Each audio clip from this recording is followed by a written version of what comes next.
I'm going to talk alongside Nicola Sullivan. I am a business advisor for Meet and Engage, and using my experiences, as Nikki said, from my banking experience. I used to work at RBS and looked after their marketing and attraction for future talent.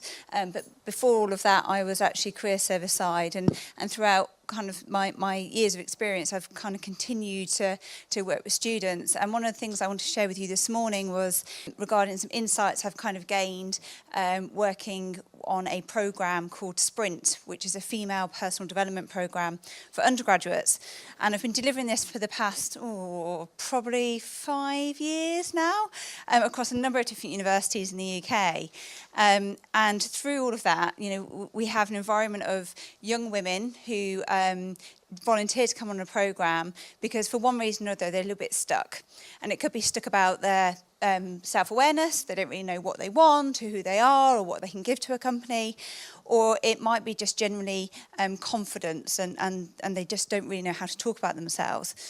And where this becomes relevant is what I've learned from hearing and working with these young women is actually what I've applied to when I try and engage them to come and work for my previous employer or, for different clients and different companies. Some of the key themes that I constantly see again and again, and it was interesting, Judith, you were saying around, we all know the job they pick, they won't be there for life. The reality is they'll move on after a few years. The thing I always hear is, this is a job for life. And they've got to make that decision and they've got that pressure on their shoulders. And regardless of however much we work through during that programme about, don't worry, this isn't a job for life, think about the longer term piece, they still, when they look at their decision making and we're looking at when they're engaging with employers, that is in the back of their minds and they are still thinking about it. And so from when I'm thinking about how do I engage this audience, this loyalty piece, it's a buzzword in marketing and attraction about brand loyalty. That is so important in terms of their consideration process. And, we're loyal to brands that we understand the most and that we think they understand us the most. And I think that's when you're thinking about how do you engage in your candidate experience with this group is what are you doing during your touch points of that candidate journey to build that loyalty. And that isn't just telling them stuff, it's showing them stuff. So when we delve into this and we think on the programme, we talk about, where's your inspiration come from? And the one key thing that I've taken away from working with the groups is they are very aesthetically and sensory led. Inspiration is what they cling on to massively. And when you then look at what employers are doing, you see it, role models and profiles and blogs come out about women in the business. But what I think isn't quite always working, and I've made this mistake almost, is let's get a role model. So let's find somebody who's successful in the business. And therefore, that seems to mean somebody who's very senior in the business. When you work with the students, they don't look at success necessarily in that way. And they ask the questions around work-life balance.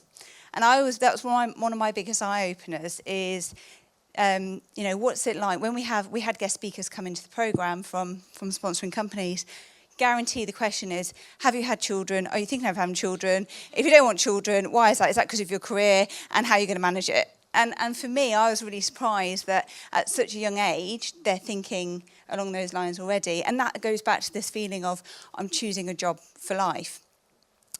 When you look at role models, I think the one bit of advice is help them understand why you, as a company, are putting that person out there as a role model.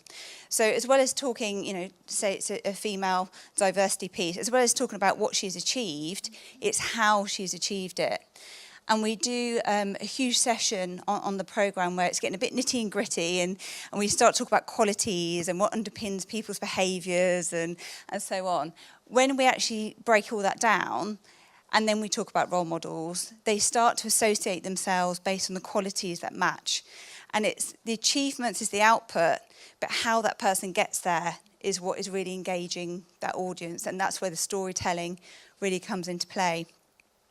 I think that leads to my next observation is that they are very much reading between the lines as well as the lines themselves.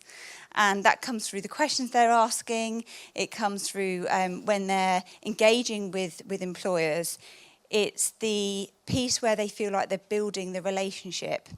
And the most important part is how they want to be part of a conversation.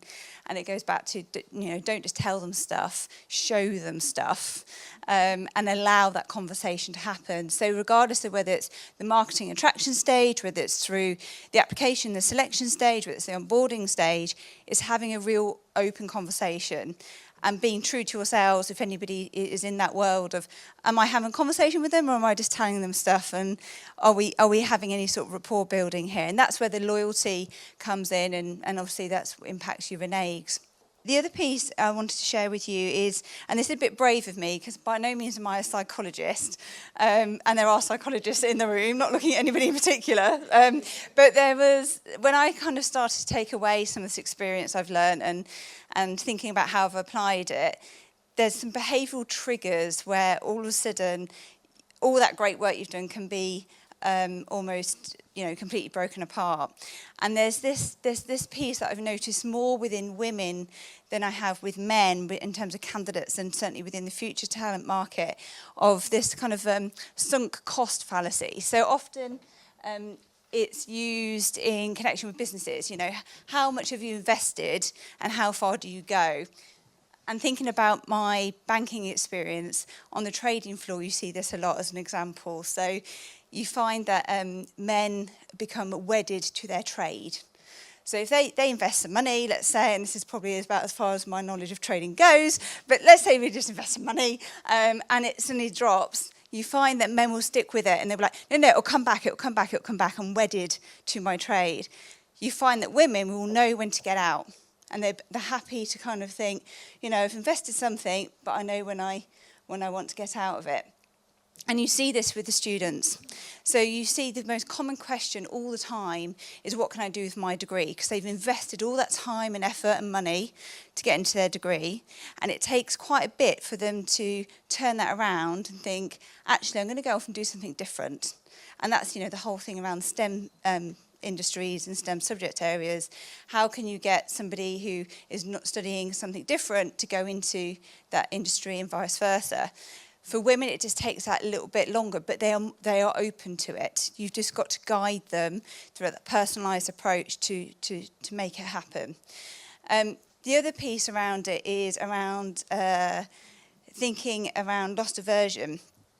So you find that women are more motivated to avoid a loss than to go straight after a gain.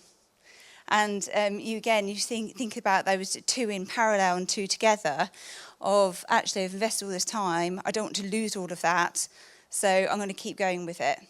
And I think for me, when I'm applying all of this to my marketing and some of the client work I'm working on at the moment, is again, throughout that whole journey and that engagement, is thinking about, we hear about persona-led marketing all the time. What does that really mean? And I think it's actually looking at the psychology of what you're putting out there and not just broadcasting constantly. The interaction bit is where it all pulls together. So I think if you can almost think about, certainly from a female point of view, they want guidance to help them through their decision making, and they want personalisation. And Nick in a moment is just going to talk about how Meet and Engage do that. But we talked about change and how the returners to work have these wobbles of, I suddenly can't do this. And when we talk about change on this particular programme, and a couple of students are like, why are we talking about change? And I'm cool with change. I embrace change. I'm young. I'm meant to be, really up for this and open-minded. And then when we talk about almost this change curve of, you decide to do something and you get this excitement, I'm going to go for this. And then suddenly as the change starts to happen in your life and you have this dip, they have a bit of hang on a minute, I'm not sure this is right for me, and they have that wobble. And it's not until the onboarding process can really help them test out, actually, you know what, I have made the right decision, and reconfirm it, and that's where that empowerment comes in, that really clicks for them. And on the programme, when we talk about that, like, hang on a minute, I do go through that wave. And I think it again comes back to understanding what's going through their minds as they go through the process. So a little bit of psychology, not psychology, but certainly my insights. But Nick is now going to talk a bit more about how you then interact with them to make it all come to life. I think one of the things that I've always been very conscious of is that actually engagement and candidate experience sort of treads that very fine line, particularly now, between automation at the expense of personalisation. And I work for a tech firm, so believe me, I'm a strong believer in the power of technology. At the same time, I do recognise that when it comes to particularly underrepresented groups, but candidates as a whole, that there is a balance to strike between automation and that personalisation piece. So I just wanted to take you through a few thoughts on that today, and certainly with some of the themes that Kate brought to our attention, so that loss aversion, but also that sort of that doubt creeping in, that wobble, as we've been calling it. So, I just thought I'd put a quote up here. It's actually a George Bernard Shaw quote, but, you know, it seems particularly relevant to our discussion today. That personalisation, automation balance, think about it from this perspective. The single biggest problem in communication is the illusion that it's taken place. So our ATS will send someone an email letting them know that actually their next interview date is coming up, where they need to be, what time, etc. And resourcing teams will perhaps see that as communication. Well, actually, the definition of communication is very much an exchange. It's an interaction. That isn't a communication sending an email. Actually, the interaction is where the communication happens. So I just wanted to put that quote up there as almost a little reminder that actually just because you've sent a message out doesn't mean you've communicated with your candidate or they feel informed or empowered as part of that process. And I think particularly from an underrepresented group's perspective, some of the research, certainly external research as well as our own, is showing that actually some of the elements that are automated in a recruitment process are the ones that our underrepresented groups are finding most challenging. To give you an example, video interviewing. We recently held a focus group actually with EY and Bright Networks, and it very much focused on women in technology, engineering and consulting. When we asked our focus group of undergraduates, which part of the recruitment process are you anticipating being most challenging? The online video interview was the piece that they highlighted. Now, I'm a fan of online video interviewing, absolutely. It's absolutely imperative that we have ways in which technology can speed up, expedite processes, and actually really innovate within the recruitment process. But one of our graduates said, well, connecting without interacting is really difficult. How do I get my personality across? Actually, what if I make a mistake? I'm not getting any feedback from you. So it's really a question about how do you then wrap that piece of technology with personality and with that human touch. So I'm all for technology, but blending it with that human touch and just ensuring we don't lose sight of the fact that actually recruitment is a human relationship at the end of the day. I'll come on to talk a little bit about Meet Engage in the moment, but a couple of other themes I just wanted to share with you actually was that we also found from the group that we ran recently, and I think also you'll find that IBM's recent research on candidate experience showed the same, that actually overwhelmingly your audience want to hear from you and your organisation. They can read your website, they can watch videos, and actually they enjoy that element. But it's when they meet your organisation that they truly understand if you're a cultural match for them. And never is that more important than for underrepresented groups.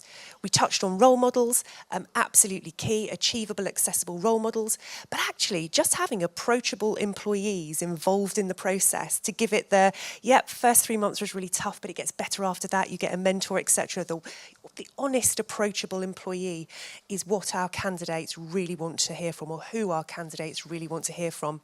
And we know it's a fact that actually we trust people and our peer groups far more than we do a corporate brand. I don't think that's likely to change, particularly with the likes of Glassdoor, Airbnb, TripAdvisor, etc. That's a real thing we're seeing moving forward. And I also think, and my third point around that candidate experience and supporting our underrepresented groups, is actually to be informed is to be empowered. We all perform better if we feel informed, prepared. It just leads to us being our best on the day. And whether we then go on and achieve, getting that role or not, how we felt on the day and how that organisation helped us prepare will be a really significant part of our decision making. there was a piece of research by Mattersight, I think it was last year. They found that 80% of candidates chose one role over another based on the relationships that they made and formed during the recruitment process. And that really reminded me of that teacher advertising campaign a number of years ago. You remember your first teacher, right? Everyone does, or the best teacher you had, you will remember the person who inspired you. The number of people we talk to, particularly future talent, who when they say, when you ask, why did you choose X over Y? It's because Adam was brilliant when I met him. He convinced me, he told me everything I needed to know. Or, Ruth told me everything I needed to know about a career with X, Y, and Z. It's the people, not the email. It's the people who convince, particularly our underrepresented groups, to join us. So for me, we're a business that certainly aims to balance that automation and technology with candidate experience. For those who don't know who Meet and Engage are, we're candidate engagement technology. So we're a platform that uses live chat, personalised content to ensure that organisations such as yourselves can connect throughout the recruitment process with your candidates. And I thought it might just bring it to life a little bit to show you some of the work we're doing with our clients, the likes of Vodafone. As you can see, it's a chat platform in its truest sense, but it's very much a moderated chat platform for resourcing purposes. And you can also share anything from live stream, video, live polls, etc., etc. So the point being, and the reason I tell you this, is rather than it being a webinar, which is very much in many people's view a push out and then you wait for the questions at the end, the Meet and Engage platform is very much designed to be a live chat platform. You have a dialogue, and from the minute you say welcome into that chat room, your group are chatting, asking questions, and really getting into a good dialogue. We are helping clients throughout the life cycle, mainly in the pre-engagement, attraction, application, assessment, selection space, but I just wanted to touch on a couple of things around that assessment and selection phase, actually. It's a few of our clients on the screen there, but I just wanted to mention a couple of stats which perhaps exemplify what we've been talking about today. If we think about the work that we do with the Met Police, and we have a couple of colleagues in the room from the Met Police today, we work with the Met Police throughout the recruitment process for police officers. Underrepresented groups do get support throughout that process, that's BME and female officers, and one of the things they do get is invited to an online chat prior to assessment centre. And what we're finding, as of the end of last year, is that BME and female candidates who attended a preparation chat prior to assessment centre are up to 20% more likely to pass and stay in that process. So that could be a number of factors, confidence, preparation, etc. But it's something we're seeing as a trend. The likes of Diageo, I mentioned video interviewing, they see a drop-off of female candidates before video interviewing. So we now hold a session with their candidates to ask questions. They're not exclusively female audiences, but to answer questions about what to expect, how to prepare, what angle do I have my camera at, am I going to be able to talk to someone? All of those questions are answered and preparation guidance given in those sessions. BDO, we're doing some work with BDO that means that, again, video interview and assessment centre, we are preparing people for those. One quick stat about assessment centre, 5% of candidates asked before a chat session said they were well prepared for the assessment centre, 67% said that after the chat session. So you can see a real lift in confidence, and back to that point about empowerment. So from me, I guess I just wanted to end on the note that actually as a technology firm, I'm fully embracing the fact that actually we're increasingly moving towards automated processes. But I really would say if we're thinking about candidate experience, particularly from a diversity and inclusion perspective, we just mustn't forget that relationships are always the key reason why we make our decisions. And in fact, actually, they're the way we make our most successful decisions. So I just wanted to leave you with that thought.